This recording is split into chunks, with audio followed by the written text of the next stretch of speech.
Good morning, dear friends. Today is Wednesday, September 21st. Chaf Hey Elul, the day that our tradition teaches the creation began. As we know, Adam Harishon, Adam and Eve were created on the final day, on the sixth day, and they were created in a world that was entirely developed with vegetation and water and light and animals and fish and birds and greenery. I think I said, with the entire night sky all aligned and set up in a beautiful universe. Creation begins today on the 25th of Elul. It culminates on what we call Rosh Hashanah. And the reason why we celebrate Rosh Hashanah on the day of Adam Harishon is because the Jewish perspective views creation and human existence as a call to action. Our existence means that we have something to do. And so Hashem places Adam and Chava on the world, la'avda l'shamra, to work and guard initially Gan Eden, but it's a general, Rosh Hashanah is the anniversary of human responsibility. And as Jews, we have a specific set of responsibilities, 613 mitzvot.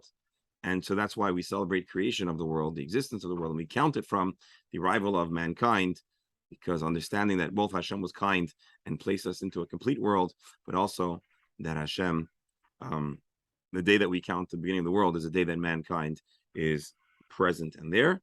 And one of the very special ways that a Jew can serve and make the world a divine place, believe it or not, is through the study of Torah. And so therefore I'm grateful that we're able to meet up on this day and continue to study the Talmud, one page, one line at a time. Presently, Masechet Shabbat, chapter 19, page Kuf Lamed Dalet Amud Beis. That's 134b. We're starting a new Mishnah in a series, in a longer discussion about how to navigate a circumcision on Shabbos. There are a number of facets of circumcision that are not Shabbostic, to say the least. They are not activities that are otherwise permitted on Shabbos.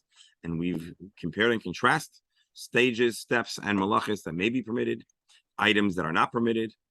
The general rule, the more immediately necessary, needed to be done bo bayom, on the very day of the bris, that we can desecrate Shabbos. Those that could have been prepared prior to Shabbos, there's a whole lot less of a license. Granted, there are different opinions. So, for example, Rabbi Eliezer seems to have a more permissive viewpoint.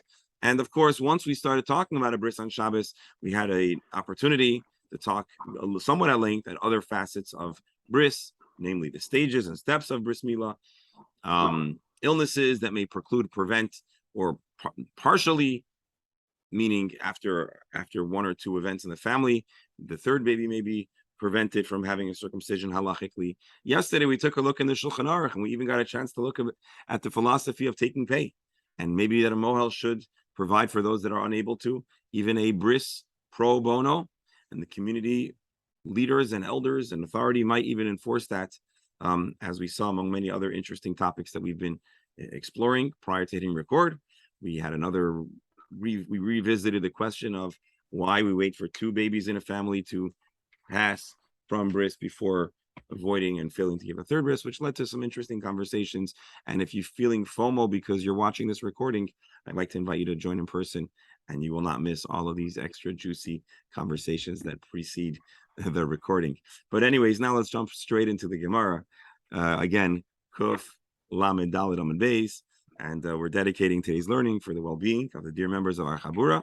And we celebrate, I think it's today, right? Today is Reb Beryl. Today, our Reb Beryl, I don't know if he's on. Yes, I'm on. Oh, Reb Beryl, you're on. So we'll wish a mazel tov to you, to Rosalie. Thank you. And, everything went smoothly.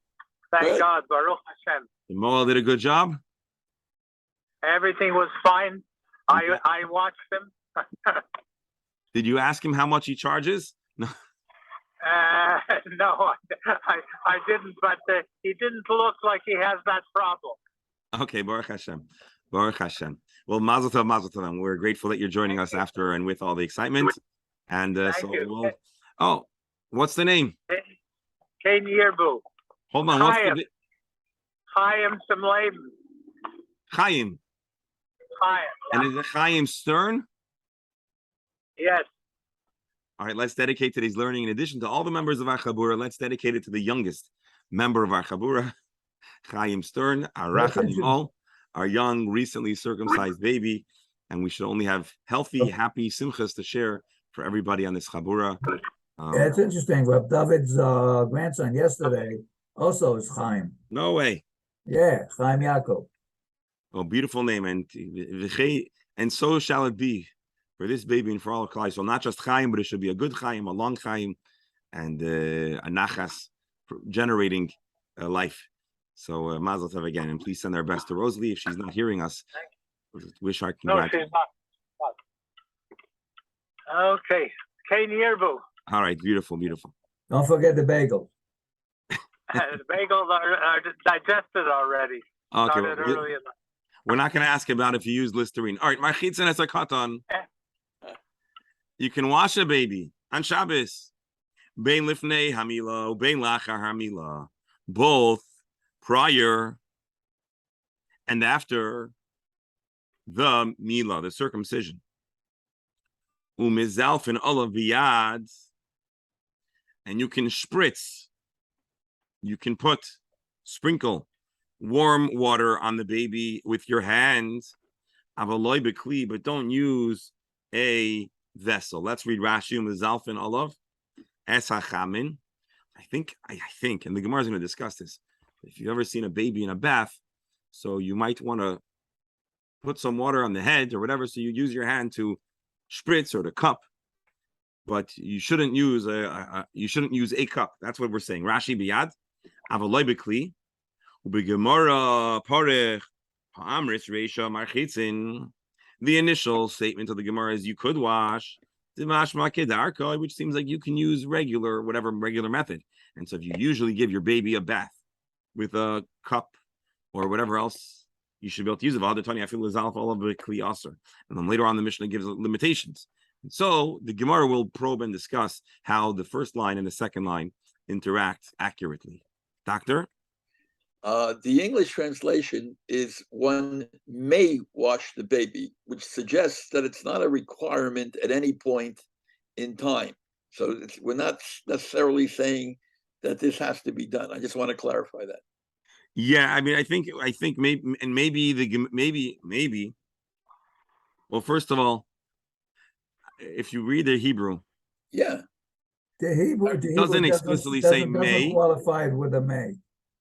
Probably the reason why Rabbi Steinsaltz qualifies it with a may is to reflect the fact that in today's world, in today's halacha, we don't bathe the baby because we don't consider it to be essential. And on the contrary, there are restrictions to how to bathe a baby, so long as the umbilical cord still hasn't, or the whatever you call it, the remainder of the umbilical cord doesn't fall out, and so long as the wound care is not complete.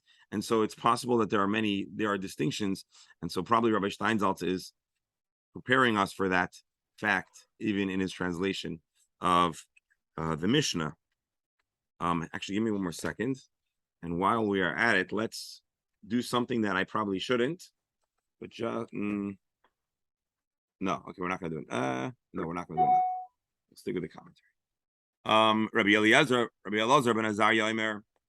Rabbi Elazar ben Azariah further taught, Marchitzin etzakatan b'yom hashlishi shechal yais b'Shabbos. You may also bathe the baby on the third day after the bris, because shenemar vayhi b'yom hashlishi b'yosam koyavim. We have a biblical affirmation.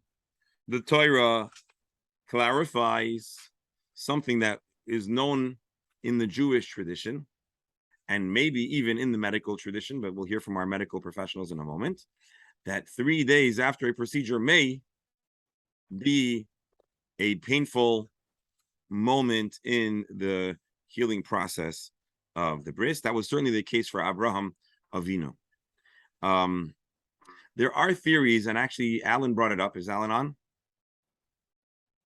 Yeah, Alan's on. There are theories that the bris is strategic to reflect the beginning of a robust capacity for coagulation, and maybe there are other parts of the baby's natural development that are well complemented to an extent by bris in the Jewish tradition and the Jewish time.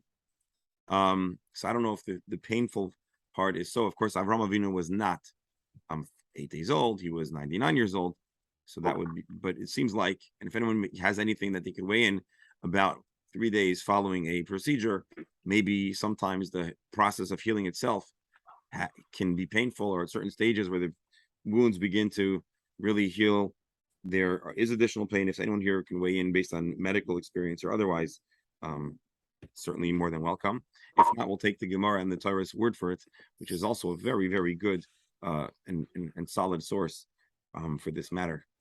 So, anyone? Are we inferring that the reason originally has to do with avoiding germs and issues of that nature rather than something else? I'm sorry? Are we inferring from this about washing the baby before and after that a primary motivation might have been to avoid germs, given we're going back many, many years, and we don't know how often babies were clean before and everything, and that was a primary reason for having this as part of the preparation for bris.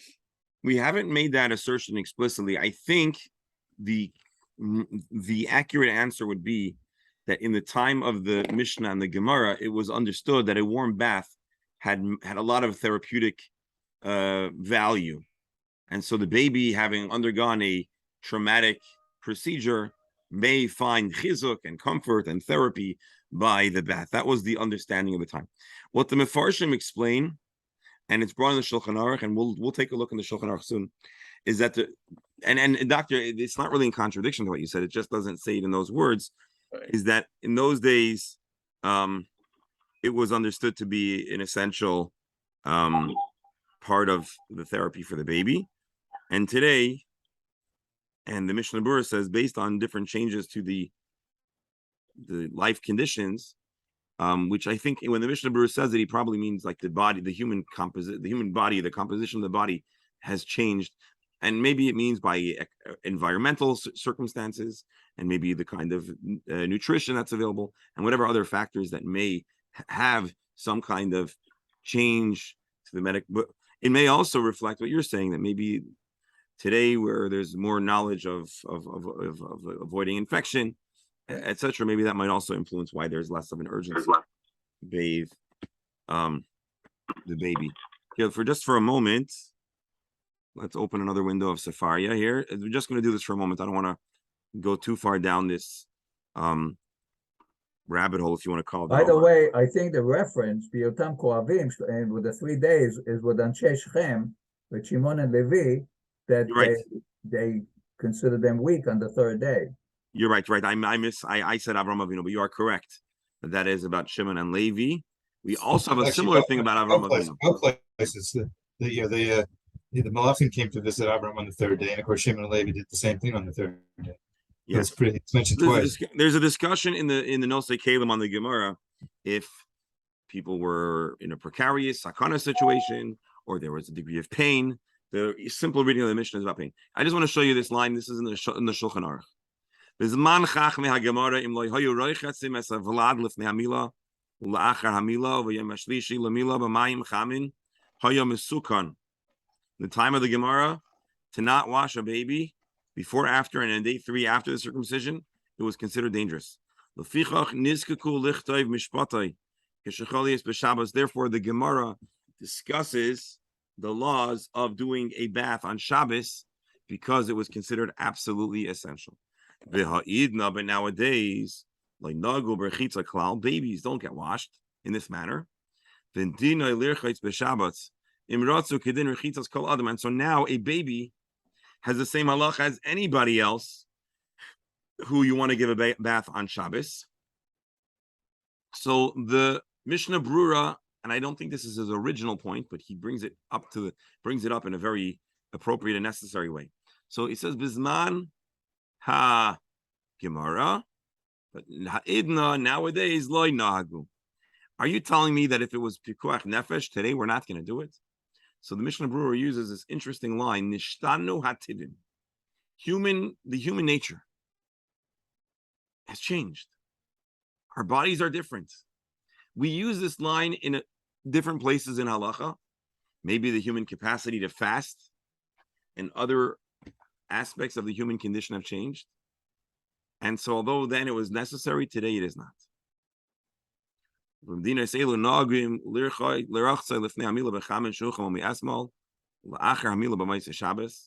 the Rama says it's not that we.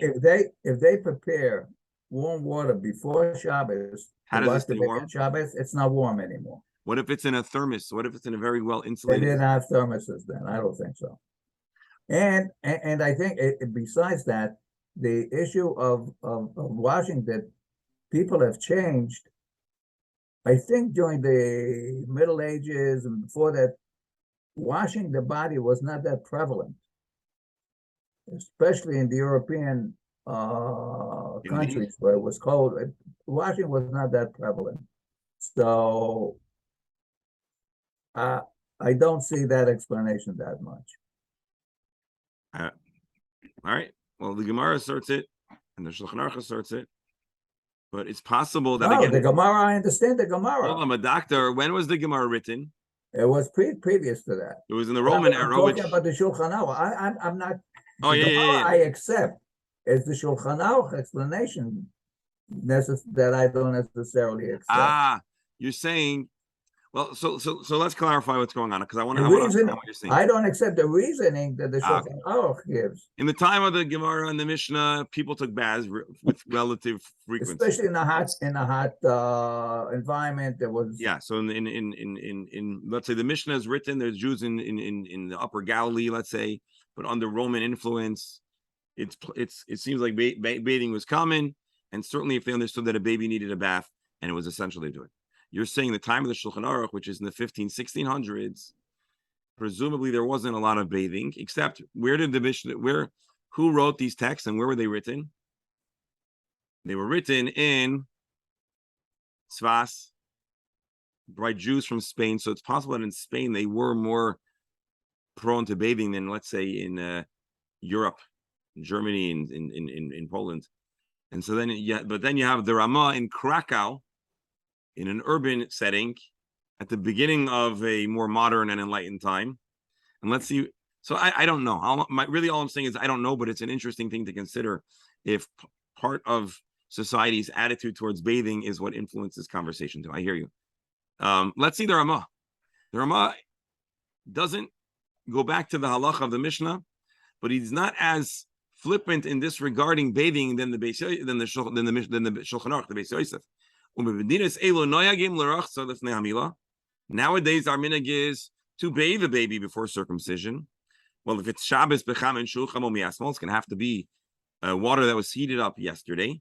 Is it still warm? I don't know. Dr. Stammer makes a good point. It's not easy to keep water warm for 12, 15, 20 hours. Now, what do you do after the bris? You kind of want to be mekayim the inyan of the Mishnah, but it's Shabbos, and we don't believe it's a sakana. So what they do is la'achar milah b'motzei Shabbos. They wait till after Shabbos. And similarly, if it was 3 days from the bris on Shabbos, royim sheyesh l'tzoyrich l'rasa mechina cham v'aydyim. This is all just without any special need. If the doctor, the moil, says, listen, this baby, I see, he needs a bath for his well-being. So the Rama is basically clarifying that if there's no halachic, if there's no sakana, there's no halachic imperative. So there is a way to have the minhag without being mechal Shabbos. But if science were to change back, if the human condition were to change back, and all of a sudden the bath is once again essential for a baby, well, then it would be allowed to be done. Just like all other circumstances where there's a sakana. Before we have any comments, which I'm sure we have a lot of good thoughts, let's take a fast look in the Mishnah Berurah, and then we're going to hear comments and then jump back in the Gemara. Whoa, it's late. Okay, I didn't realize how late it got. In Ashkenaz, certainly the baby is not in as precarious a condition as it was in the time of the Mishnah and the Gemara. There is still a great purpose and need. Therefore, when it came to bathing the baby before the bris, we'll rely on the din of the Gemara. That you could wash the baby with hot water if it was insulated from yesterday. So I didn't understand the Ramah this way, but the Mishnah Berurah points out that when we said to bathe, we probably meant that you should warm it up before Shabbos, but even then you shouldn't bathe if it's not necessary. For the pre-bathing, we're soymech on the din of the Gemara, which is it's mutter, and afterwards it's not. By the way, we're going to see the Gemara. There's going to be a lot more discussion on this, but I just wanted to see this because it gives us a very good overview and context. Noyagin l'rachzoi says the Ramah that we are noyag. You should be careful not to have the clothing, the shmatas in water, the shriyasi hu kibusai, because by soaking the materials, the clothing in water, that would be laundering. Possibly in the matter of this bathing and in general, maybe we could, if a Gentile does it, we'll be more lenient.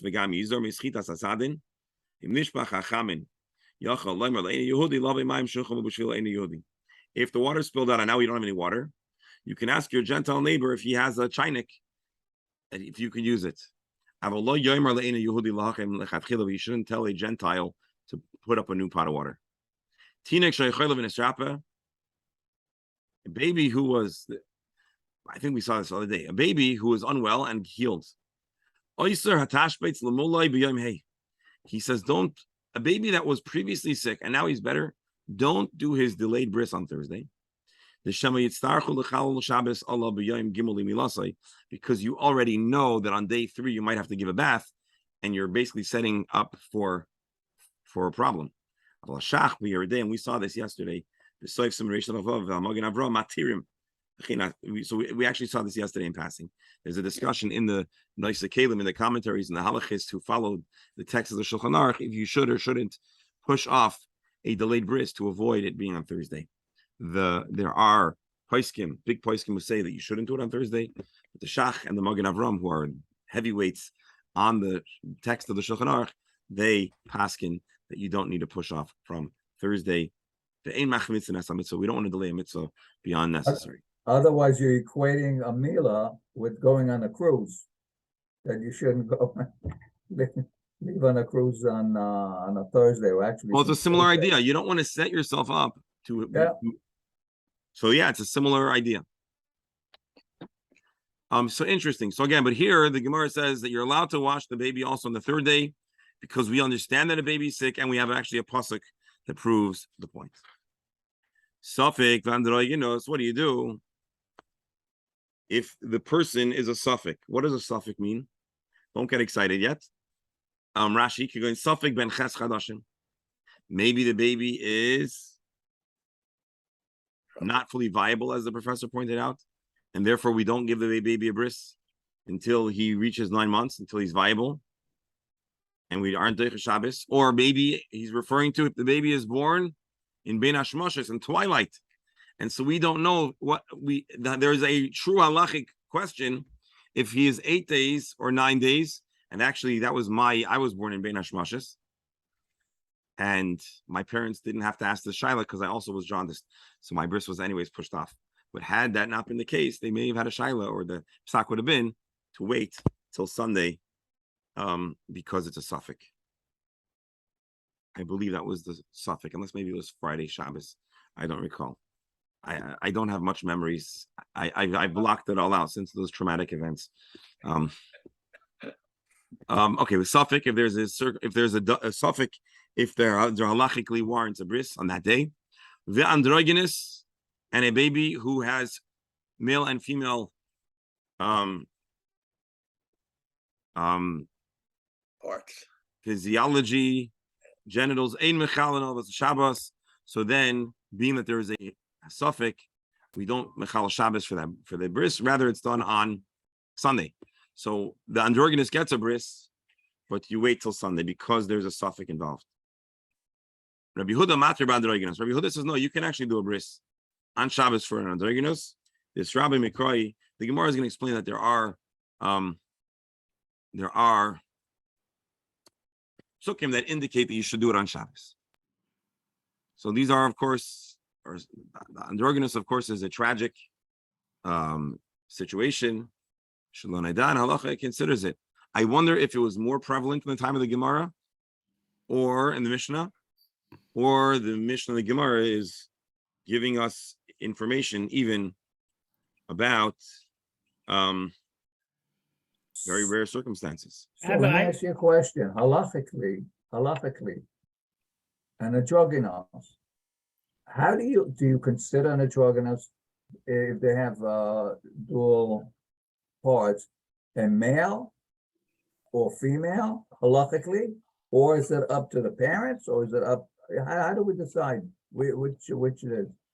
I don't have a full treatise on androgynous available to share, but it is frequently discussed that it seems like well, anyways, I'm going to punt for now. There's a lot of discussion halacha about androgynous in a variety of circumstances.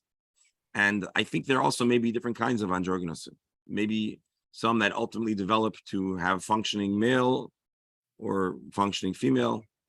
But I don't know enough both on the scientific level, if there's a chromosome what the chromosomes reflect. And but it's discussed frequently. So we can look out maybe tomorrow if there's, because the Gemara is going to discuss. Yes. And now that I'm back at home, I'm surprised that there's no mention of the mohel checking the baby before. Could you have a case where the mohel sees the baby? Hold on. Allow me just to interrupt for a moment? We cannot know what has not been mentioned until we study all of the texts. So until we study the whole Gemara, it wouldn't be fair to say that that there is no source that discusses it. But I think the discussion about the medical condition of the baby, we understand that there needs to be a checkup. I don't know if it's codified in Mishnah exactly when and how the checkup works, but it is certainly the case that the baby's condition needs to be established, and the baby has to be determined to be able to handle the bris. Yeah, it seems to me that if the mohel would see the baby just at the bris, it's not too good a way to operate, so to speak. We didn't say that. We have. No, I'm just saying. Yeah, okay. We haven't even exhausted a secondary source about bris, let alone the primary space where bris is discussed. So I'm just picking on how you phrase your question. I think if we would ask, hey, does the Gemara discuss when and how a checkup works? It's very interesting in the context of our where we are. The mohel was in shul on Shabbos. I wasn't sure, but he did not check the baby. He waited for Sunday. So the shaila could have been, could he check the baby on Shabbos? That's what triggered it in my mind. Interesting. Let me ask you a question. This is Chabad Chevra, so be careful. What's the mohel's name? Who is the mohel? I don't know. Young guy. I was saying his 30s. Did you ask him how many procedures he's done? No, I that would have been a question for the kids to ask, not the Bubby or the Zayd. No, but he was very quick. No, but that was I was wondering because Aubrey told me he's going to check the baby on Sunday, and I figured he comes just for the bris, but he was in shul on Shabbos. Okay. I suppose they probably don't do work on Shabbos. Well, he knew Alan was there on Shabbos, so that wasn't a problem. All right, so let's take a peek into the Gemara. The Gemara, we already know about this question because of Rashi. The first line of the Mishnah says you bathe. The second line of the Mishnah says, but don't bathe conventionally. Let's read Rabbi Steinsaltz if you want to see the Gemara's question. The Gemara questions the Mishnah statement. That one may sprinkle hot water only by hand. Didn't you say in the first clause that one may wash him? If it's permissible to wash the baby, you should be able to sprinkle water on the baby with a kli. Rabbi Yehuda Rabbi Bar Tarvayu. Rabbi Yehuda Rabbi Bar Tarvayu. The explanation that is given by both Rabbi Yehuda and Rabbi Bar Ketzad. You read the Mishnah not to be in contradiction, but you insert the word Ketzad between line 1 and line 2. Here, we bathe the baby. We give the baby a bath. Ketzad, but how do you do it? How does one administer the bath? We only use our hands. Rashi. Machitz in the Reisha, when it says you bathe, lav kedarkayu, it's not a standard bathing. It's on a safe of the frusha keta machitzin. You're going to zalaf biyad, a few of your mission. Rabba says no. How can that be? The marchitzin katani. The word we use is marchitzin. Marchitzin sounds like standard bathing. So therefore, Rava is going to have another way of reconciling what sounds like two contradictory texts. This is how you read the Mishnah. One bathes the baby before and after the bris in the normal manner. If it's the first day, the day of the bris, you do it regularly. But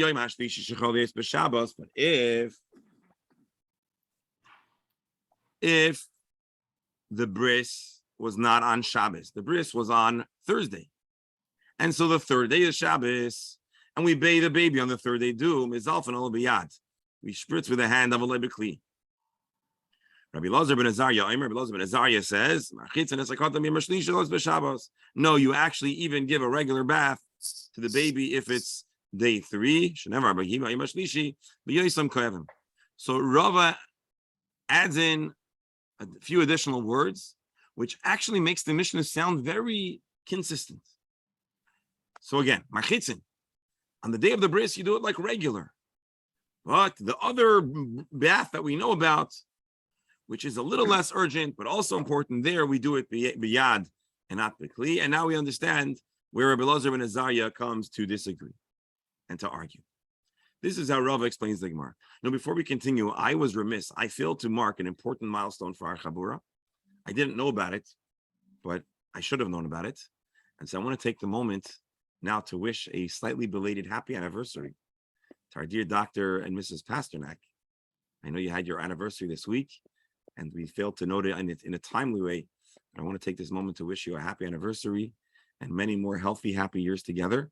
You're muted, but I'm sure I speak on everyone's behalf that we convey our deepest brachas and wishes for many more healthy, happy years and nachas from all the generations for Dr. and Mrs. Pasternak. So Maztov. Thank you.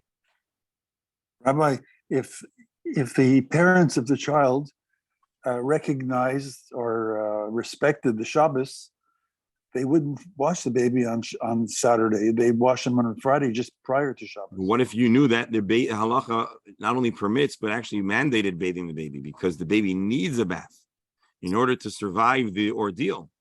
Then what would you say? I don't think a bath would cure anything. Because you're talking about the way the human condition is today.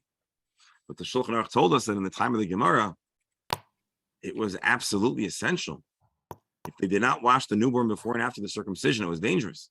So today it's not dangerous because maybe whatever stuff we give a baby in the hospital, we give them different vitamins and different treatment, but maybe in those days it was not so.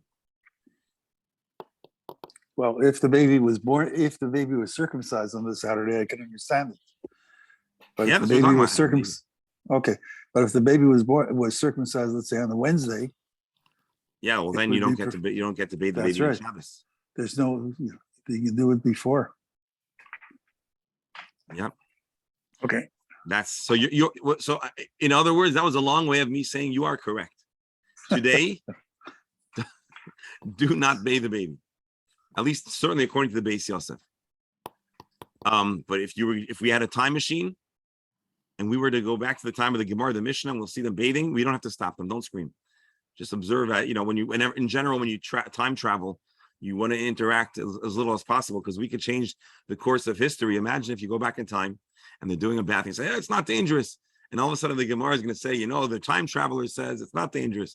So you could change the whole. I'm reminded of the Hebrew expression, "Ma shelo yasa seichel yasa zman." Yeah. Tanya Kavasei the Rava. There is actually a brisa that affirms Rava's take. Then again, on Shabbos, day of the bris, bathe like usual. And the caveat, the restriction is only if it's day 3 from the bris. Tanya Kava say the Rava, indeed, there's a brisa that affirms Rava's reading. It says like this: we bathe the baby both before and after the circumcision. On day 1 of the bris, regular, we use the hand. The husband Azariah says,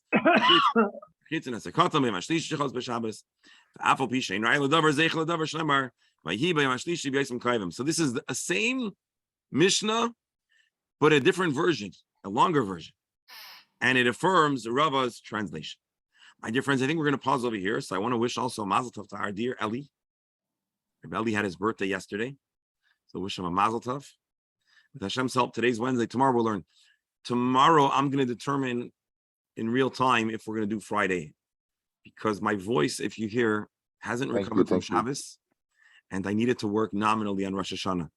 So I'm going to tell you tomorrow if we're going to do a share on Friday, or maybe we'll just do a short share on Friday. But tomorrow, B'ez Hashem, look forward to seeing everyone. Mazel Tov, the Bubby, and Rebero, and the family should only have Simcha, and Nachas, and Mazel, and Gesund, and all good things.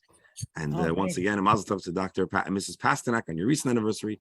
Mazel Tov to Rebelli. If anybody else has something we need to congratulate you, if you let me know, I'll be happy to share that too. So if I'm missing a birthday, an anniversary, or whatever, I'll tell you what I announced today in Shul.